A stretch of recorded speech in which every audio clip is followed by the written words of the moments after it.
basically at the essence of the nonprofit is this understanding that in this climate, water is going to be the limiting factor to all of the ecosystem services a landscape can perform. So carbon sequestration, biodiversity. So basically this whole area down here, it's about 10 acres total, is dry land. There's no way to irrigate it. And when Nick took over the property, it was really denuded. It had been overgrazed for years.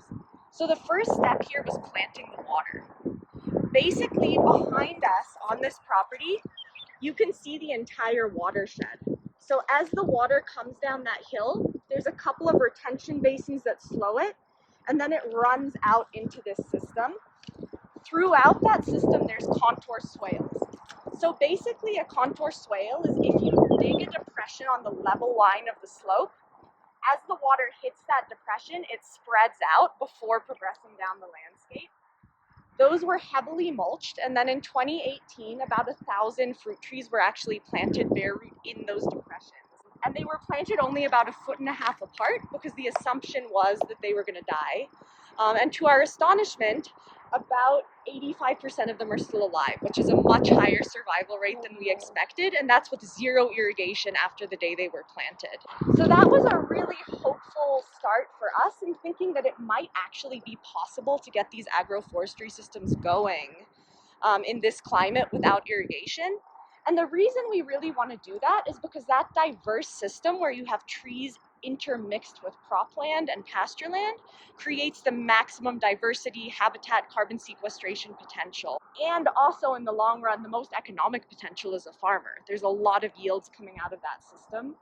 So right now, all of those trees are still growing and maturing pretty slowly without water, but they're there.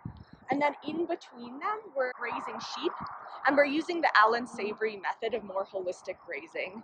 So really quick rotations, the animals don't return to the same spot for a year, all in the interest of actually regenerating the grassland rather than overgrazing and denuding it. This had been going on for a few years when Nick and Marissa finally actually got a soil scientist out here, and he started actually collecting soil data, and he was pretty amazed by what had happened in the soil in the time that they'd been here, partly just how much water it was retaining even when there hadn't been rain for weeks.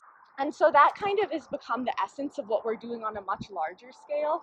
You can see way in the distance there across the road, that's metacarbon. About another 850 trees planted in a similar system there, and then there's 3,000 over at Yellow Barn with the same contour swale system. So basically we're trying to figure out which species are actually going to survive and thrive in this sort of environment so that we can perpetuate those. And what effect is this actually having on the landscape and the ecology? So our whole research program is really designed around tracking how well are these landscapes retaining water, how much carbon are they sequestering, and how much biodiversity are they supporting, which we're looking right now at insect biodiversity to figure that out. But the hope is really these productive and really ecologically viable farm systems that are resilient without water. So when Nick got to this property, this was kind of a compact gravel parking area, pretty dead. And he originally put pigs in here just because he thought they couldn't do any more damage. But what he started actually doing was adding organic matter, wood chips, leaves, and noticing that the pigs were helping break it down and turn it into the soil. So after a while of doing that, he actually started planting crops in here. And what now is in place is this system of basically like putting in crops and then pigs and then chickens and then fallow. And that process of actually converting crop residues and food waste we collect into topsoil has now built about 5 inches of really deep, rich topsoil. And what's really hopeful to us about that is this whole area, there's only enough water in the well to irrigate it in spring. So usually around kind of sometime in late June, it can't be irrigated again.